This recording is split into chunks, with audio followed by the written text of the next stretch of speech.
Makanan tinggi gula seperti ini bisa menyebabkan diabetes mellitus loh. Diabetes mellitus merupakan penyakit kronis di mana gula darah dalam tubuh meningkat secara terus-menerus. Hal ini dikarenakan tubuh kekurangan insulin atau insulin tidak bekerja dengan baik. Maka dari itu, jika terus dibiarkan, maka gula darah akan terus meningkat dan perlahan akan merusak organ tubuh.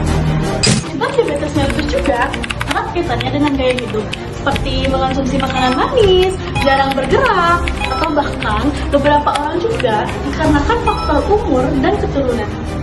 Survei Kesehatan tahun 2023, prevalensi diabetes mellitus meningkat menjadi 11,7%.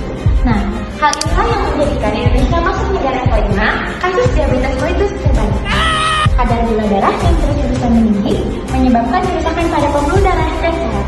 Dampaknya akan menyebabkan penyakit jantung, gagal ginjal, hingga tapi kita tidak perlu khawatir. Bagi para penderita diabetes mellitus, kondisi ini bisa dicegah atau dikontrol menggunakan penggunaan obat yang aman dan tepat. Cukup dengan satu kata, stop. Sesuai dosis dan waktu, minum obat harus tepat dosis dan sesuai aturan dokter. Perhatikan juga waktunya, apakah harus diminum sebelum makan bersama suapan pertama atau harus diminum setelah makan agar efektivitasnya maksimal.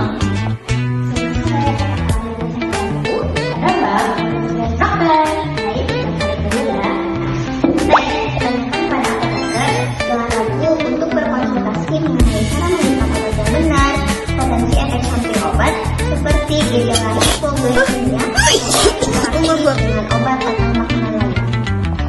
Obat diabetes adalah obat sembara yang bisa dihentikan ketika tubuh kita sedang merasakan diabetes. Penggunaan obatnya harus dilakukan secara konsisten agar kadar gula dalam tubuh kita stabil dan mencegah komplikasi. P. Periksakan efek obat secara berkala. Selalu kontrol kadar gula darah secara rutin ke fasilitas kesehatan.